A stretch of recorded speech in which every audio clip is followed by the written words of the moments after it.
This podcast is brought to you by Winter Scribbler Publishing, where reality and imagination turn into delicate harmony of scripts and illustrations. Visit www.winterscribbler.com for collections of books, poetry, and graphics by diverse talents of artists and writers around the world.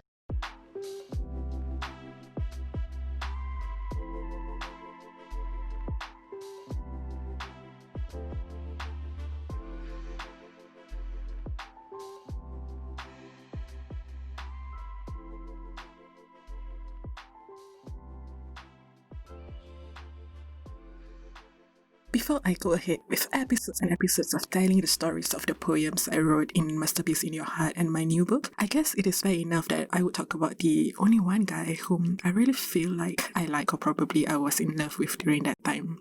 Let's not include the crush I had with my class monitor in my primary school though.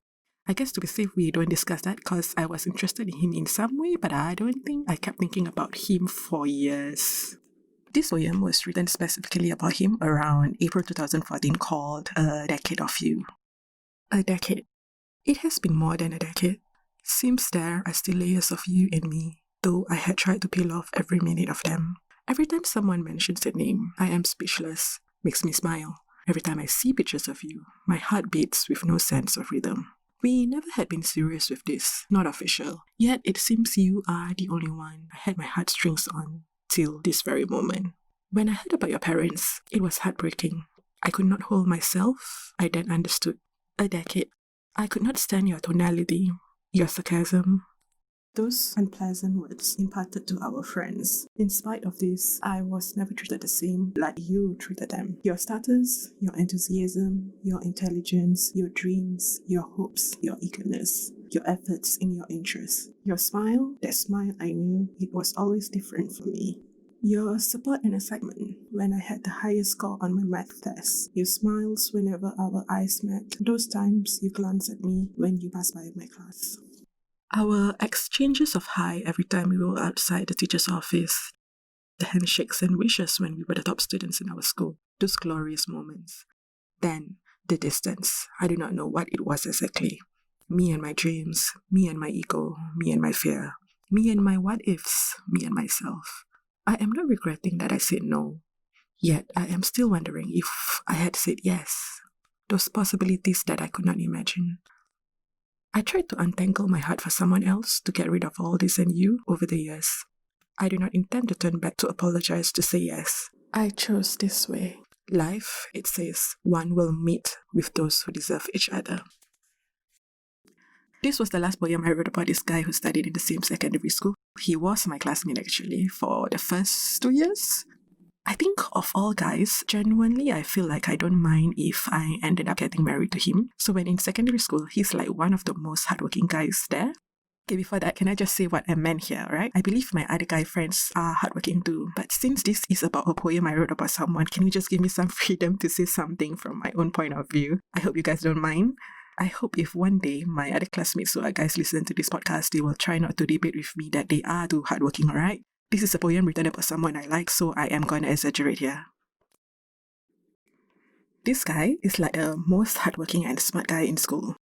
He can juggle between his commitment in our school band without affecting his studies and results. So in fact, I could say he will always be the first in class or top 3. One of my best friends asked me after we left school, she wondered why I even like him when he will always raise his voice to her when he speaks. Then I told her, when he talks to me, he speaks to me gently and softly. He's not being abusive or anything to you guys, maybe because you guys irritate him. Just so you all know, it was a mutual feeling between him and me. Just that when he asked me to be his girlfriend during that time through our friend, I said, no, for what? I replied to my classmate like in a high-tone voice. If you are curious why I raised my voice, firstly, I was surprised. Secondly, hello please. We go to school to study, alright? Not to find boyfriends. And thirdly, I don't have enough experience to handle this type of situations.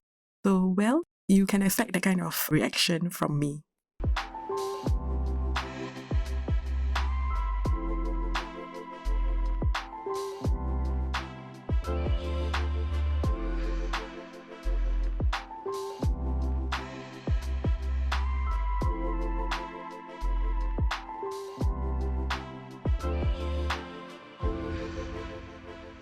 he still don't take it to heart, whatever I say.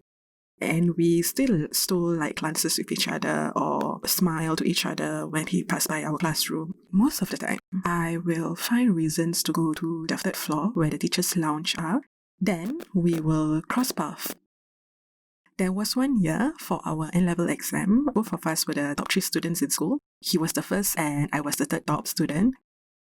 That was like one of the best days in my life, apart from being the top student, of course. Sharing that moment with him when we were happy was extremely a wonderful memory. By the way, he was like the first person to order my published book. This podcast is brought to you by Scribbler Publishing, where reality and imagination turn into delicate harmony of scripts and illustrations. When I wrote this poem, I just met our old friend who was his best friend at the hospital. Let's call him Z. Z was visiting his wife at the hospital during that time because they just got a baby. And Z told me that this guy just lost his dad and mom. And that was when my heart breaks hearing about it. It had been like quite some time I didn't hear about him. I don't remember social media exists yet during that time. Maybe Facebook was not really very popular. Every time I heard about him is when my best friend or some friends who knew about us will randomly update me.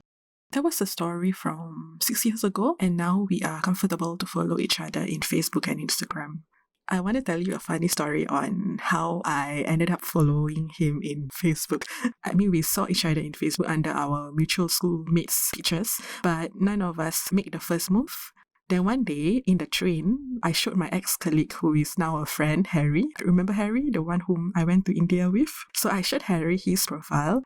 Guess what Harry did? With such grace and without a slight hesitation, he clicked the add friend button for me. And I literally screamed in the train.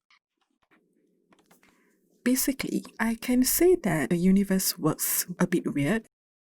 So there is like so many coincidences in our life that we are unable to understand what it means and how it goes about.